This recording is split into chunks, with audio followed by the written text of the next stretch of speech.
hope my makeup looks okay because I really just rushed to put some foundation on because it's too hot to be wearing so much makeup, but I had to look a little cute for this video. So hey everybody, welcome back to my channel. For those of you who don't know me, I'm RachelEsther, and for those of you who do, welcome back. So this is literally like my 5th time filming this video because I filmed it earlier and I didn't like how it looked, so I filmed it again, and let's just say that I've been having technical difficulties all day, so I'm sorry, but I'm tired. I'm a working woman and I'm tired, so I'm just putting that in the atmosphere from now. Today I thought it would be appropriate to be in my bed because we are talking about Netflix. Netflix is one of my favorite things to do. Netflixing is a verb if you like to believe it or not, and I just love watching Netflix. So I figured I'd come to my favorite place in the world and talk to you guys about 8 of my favorite Netflix shows. Wait, before we even talk about Netflix, pause this video and hit that subscribe button because what are you doing if you're not subscribing? I mean, jumping right into the Netflix shows. So the first show I want to talk about is The Get Down. Now, The Get Down is a series that is no longer on Netflix. Well, it's on Netflix, but it's no longer, they're no longer going to make a new season of it. If there's a petition anywhere for me to sign about getting The Get Down back on Netflix, please let me know because I need to sign it, because The Get Down is probably one of the best things to ever touch Netflix. This list of shows is not going to be in any particular order, but I'm going to say The Get Down is #1 on my list. It is just casted perfectly. I feel like Shameik Moore is somebody that he doesn't get enough credit, and I'm looking forward to see what else he's going to be in.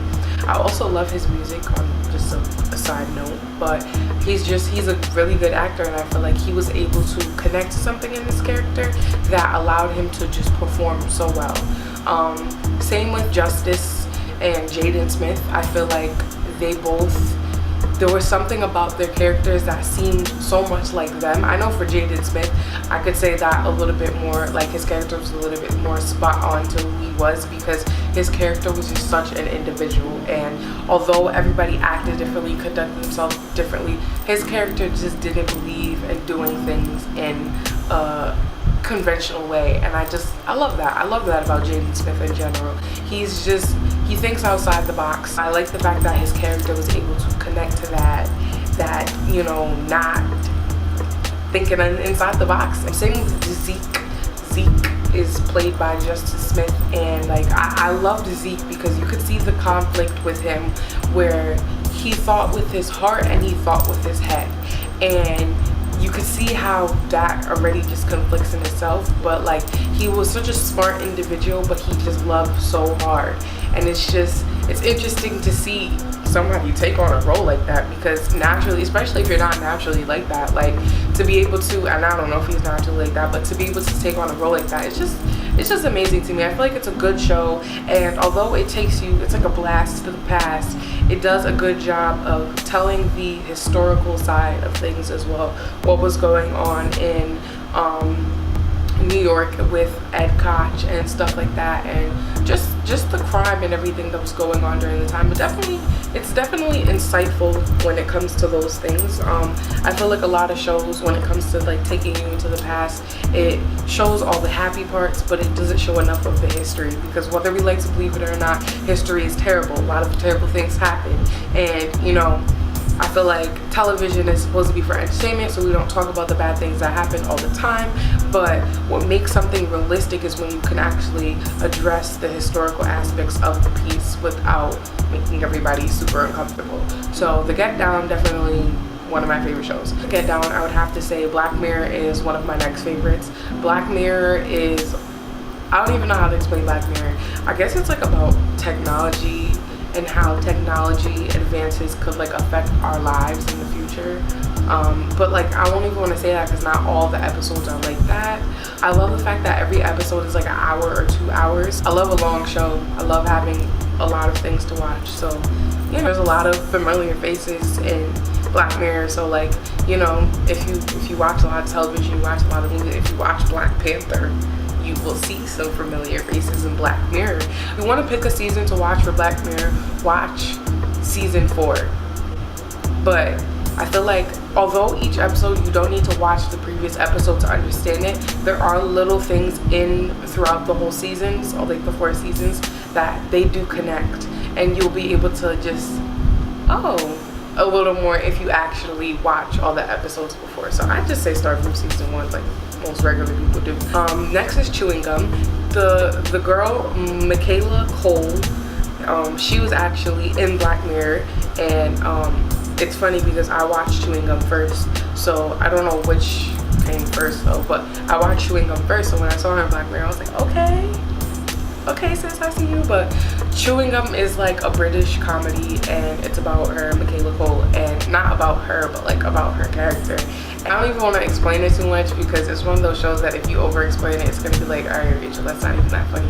But it's a funny show overall. Like, I love the relationship between her and her friend, oh god, I can't remember his name, but her friend, it's like her gay friend, and but they're closer in real life. So like I like their relationship a lot. I think it's really interesting, that dynamic.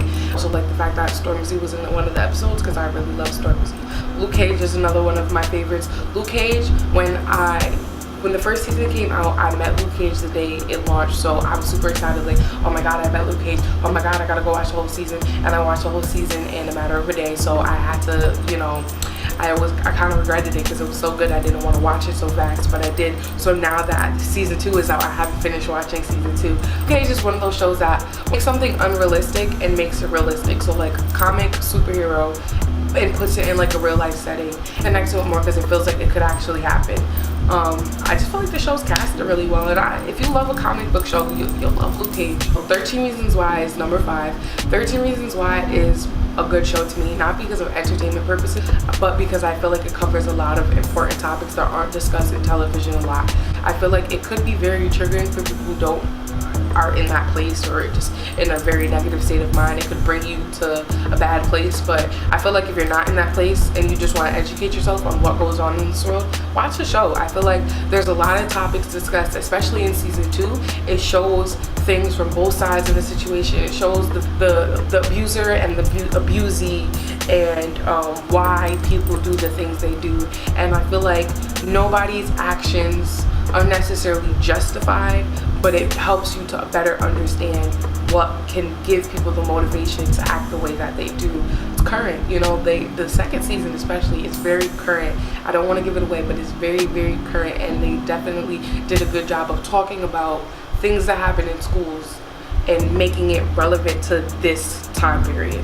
Number 6 is Nailed It. Nailed It is one of those cooking shows that you just have to love, not because it's like, wow, these people make great things, but it's like, wow, these people did such a terrible job, but somehow, some way, somebody managed to nail it enough to win the show. So it just makes you feel good about yourself, because it takes regular people and puts them in the kitchen and makes them bake extravagant things, and they're just so terrible at it. So it's just entertaining to watch.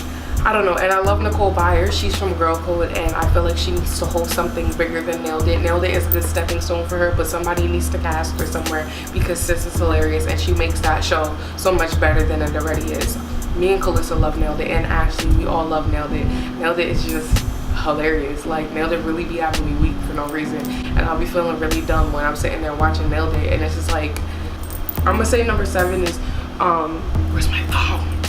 Number 7 is What Happened to Monday. What Happened to Monday is not a Netflix series, but it's a Netflix movie, and it's really good. It's about a family. They live in a society where you can only have one child, and there's 7 sisters. They're identical twins, and well, not twins, but like, what's the number for 7? I don't know. But they all have it. The father gives them all a day of the week, and they all have to create a life as one person, being all these different people.